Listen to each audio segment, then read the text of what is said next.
Wow, it's interview section. Let's watch. Good way my distant listeners. I trust you're doing good. Welcome to this section on how to pass my interview. Today's section on how to pass my interview is treating essential aspect of interview section. So today episode on how to pass my interview is titled Top Tips in Passing the Interview. The first tips you need to know is whenever you get to an interview, let your first conversation be about greeting. This will sound wild or strange to you because you don't see it as something necessary. But to be frank with you, it is something that works a lot and matters a lot in interview section. So, it is evident that you're likely to meet strange and unfamiliar people in your interview room. These people know nothing about you and you know nothing about them. It is likely you're meeting these people for the first time, so to have a blunt attitude of you entering the interview room and just staying quiet. The greeting here shouldn't just be a good day sir, a good day man.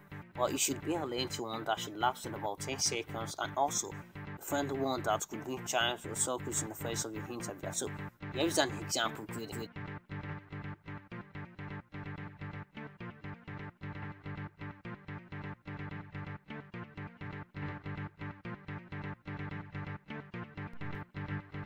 With this, you have controlled the atmosphere of the interview surrounding, and now you can easily control the course of the interview because you've succeeded in establishing a friendly relationship and a friendly surrounding. So this leads us to the second tip you need to pass an interview. And the second tip you need to pass an interview is always go to your interview with a new fact or reveal knowledge pertaining to the position or job you are applying for. This may sound not compulsory to you, but let me explain something to you, my fellow listeners. It is something to say there are quite numbers of people who are seeking for the same position or job you're applying for. So being selected from a large multitude is an opportunity for you which shouldn't be mishandled. For you not to mishandle this beautiful opportunity which has been open to you, it is essential to make research about the job or position you're applying for. This will enable you to have foresight knowledge about the job or position you're applying for and everything required and is not necessary for the position. On the course of the research, it is advisable to go deep down, finding new facts, true facts, real knowledge, or news pertaining to the position you're applying for. This will help you to pass that information to your hiring manager that you're a genius and also that you have deep knowledge about the job you're applying for. Assuming you have been invited for an interview for the post of a bank teller, on the course of the interview, you should be able to discuss about new banking policies that has been introduced by the government, the advantage of such policies, the disadvantages, and how you as a laborer can use this policy to achieve the goal of the firm. Now, these are beautiful things that are going to help you. You can also discuss about recent fraud and etc. The best way to avoid such scams. As a marketer, you should be able to discuss about a vibrant and modern marketing strategy that can be used in running the firm or that can help improve sales. As an engineer, you should be able to discuss about a skill or skills, new machines or machinery related to the field or that can be used or help in improving the standard of the firm. You should be able to discuss about reasonable idea or ideas pertaining to the job or that can help to build business or that can help in getting to a greater height. As a computer engineer, a computer scientist, a software developer or designer, you should be able to discuss about a giant or grand secret software that you can operate or that should be introduced into the running of the firm.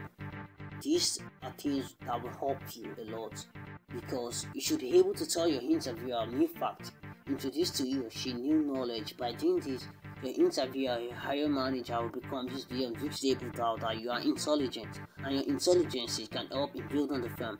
By doing this, you have beautifully stated your uniqueness and why you're the best candidate to be employed.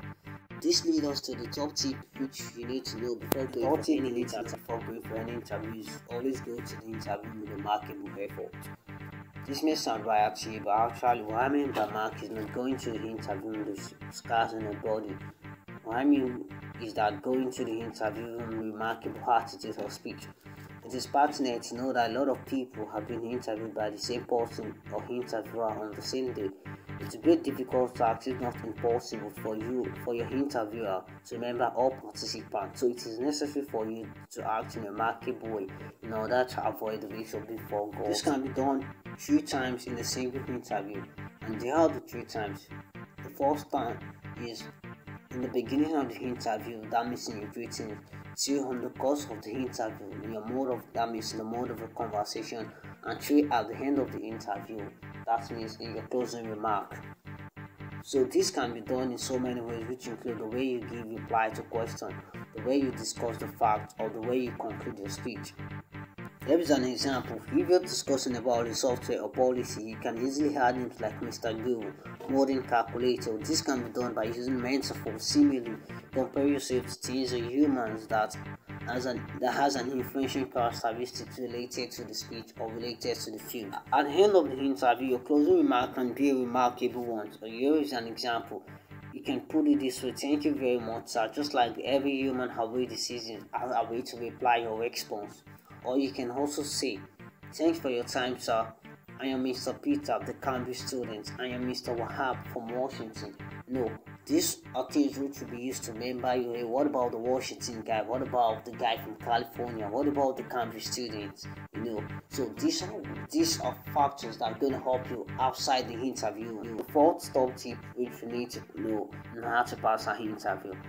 The fourth tip is create a friendly relationship with your interviewer during the course of the interview. You have to during the course of the interview, your actions and reactions at the end of the interview speaks a lot. Interview women outside the four walls of the firm. You can come across your interviewer again in the street, in a venue, in a walkway, or a bus terminal, or a train terminal. If you've succeeded in establishing a friendly relationship with he or she during the interview, you can possibly start another conversation with he or she, or go on in discussing better things and better opportunity could come up. This leads us to the fifth top tip, which will serve as the last top tip for today's interview section. On the fifth top tip you need to know is be ready to give the SLT. Now, SLT is an abbreviation of two keywords which are also human characteristics. In passing any interview, it is expected of you to have these three attributes because they are the most essential attributes when it comes to profession. SLT on this note means savvy, loyalty, and trustworthy. Let me write you on this three-main word. By nature, human is a selfish being and destined to satisfy its own selfish interest. The reason why your employer is willing to employ a laborer is because he or she wish and want to grow his own personal business, and not for any other reason, not for creating job employment in the city, or not to help you, but in order to grow its own firm. The employer, as the owner of the firm, is the head of the firm, and in order to grow that firm, he needs servants, followers, who will work for him, who will obey his order, and not laborers he won't be able to control. For this reason, he will always seek for a good serving worker before assessing qualification, because an expert who can serve his employer what he or she wants is of no use. Loyalty, on the other hand, is one of the most essential principles for a worker. Loyalty is the blood of every business or firm. It is a spirit that keeps every organization and every partnership to its feet. And so every employer or hiring manager will seek first for loyal worker because loyalty pays better than hard work. And that is why you see that at many interview sessions, loyalty questions are often asked. Questions like, what would you do if one day you get to discover that your boss involves in fraudulent activities? These are loyalty questions which are difficult to answer, but our next interview episode will be treating on the best answers to loyalty questions, and that is why I urge you guys to please subscribe in order not to miss that out. So trust, which is the third key, is the key for every relationship. It is a factor that strengthens relationship between two people, and it's an essential factor in building any organization. Trust simply means the presence of confidence and reliance among two agents. The truth is, no one is going to employ a fellow who he or she doesn't trust, because it is impossible to make a cordial relationship with a fellow you don't trust. So this makes it normal for every employer to seek first a trustworthy candidate to employ. Also, in all, before leaving for any interview, make sure you deposit in yourself these three attributes because they speak better than anything, and also they are capable of securing the job for you. Within the 30 to 45 minutes of the interview, you should be able to convince your interviewer on this attribute. You should cultivate the ability to involve serving, loyal, and trustworthy in your speech and in answering the interview question, because that is the three things your interviewer wants to hear. So here is the free tip for you. Always wear a corporate dress to your interview section. However, in cases where the job you're applying for has a costume, please always put it on. Always put it on because it matters a lot. So this take us to the end of today's section on how to pass my interview. Watch out for the next episode. I wish you success in your interview.